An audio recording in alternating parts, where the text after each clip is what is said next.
அடியார்கள் எல்லாம் கூடி இருக்கிறாங்களாம். கூடி பெருமானுடைய பெருமைகளையும் அடியாருடைய பெருமைகளையும் இதெல்லாம் பேசிட்டு இருக்கிறாங்களாம். அப்படி பேசிட்டு இருக்கிற பொழுது இவர் என்ன பண்ணாரு, அப்பசாமி, அதாவது அடியாரெல்லாம் கூடி பேசிட்டு இருந்தா நடந்து வரக்கூடாதான், வேகமா ஓடணுமா சொல்றாரு. அப்படி வேகமா ஓடுனாராம். அங்க போய் பார்த்தா அடியார்கள் தான் இருப்பாங்கன்னு போய் பார்த்தா சாமி இருக்கிறாரா. அப்ப என்ன இருக்காங்க, அடியார்கள் இருக்கிற இடத்துலதான் சாமி இருப்பார். வீடினார் உலகினில் விடுமைய தொண்டர்கள் கூடினார் அன்னேறி கூடி சென்றாலும் ஓடினேன் ஓடி சென்று உருவம் காண்டலும். என்ன உருவம்? அடியார்கள் தானே இருக்கிறாங்க, உங்களுக்கு என்ன உருவம் கிடைச்சது? சாமியினுடைய உருவம் கிடைச்சதாங்க.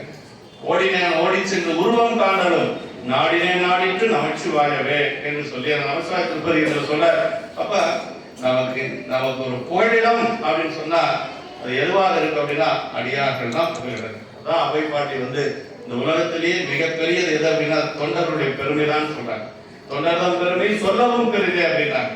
அதே மாதிரி குமர் ஒருவர் சொல்ற, கந்தர் கழிவன்பாக ஆயும் நின் பல அடியாரோடும் கூடி பரலோகம் தீக்குத்தி என்று சொல்லி அடியாரோடு இருக்கிறது தான் கந்தர் கழிவன்பா சொல்லுது. மற்ற நூல்கள் எல்லாமே நமக்கு சொல்லுதுங்க. இப்படி நம்முடைய மாதுபுரடிகள் தன்னுடைய எண்ணத்தை பதிவு செய்ததுதான் இந்த எண்ணப்பதிகம் என்று சொல்லி சொல்லுவது. எத்தனையோ அவர் கேட்டிருக்கலாம் பெருமான்கிட்ட, ஆனா அவர் விரும்பி கேட்ட ஒன்றே ஒன்று என்னன்னா அடியார் தொகை நடுவே என்று சொல்லி கேட்கிறார்.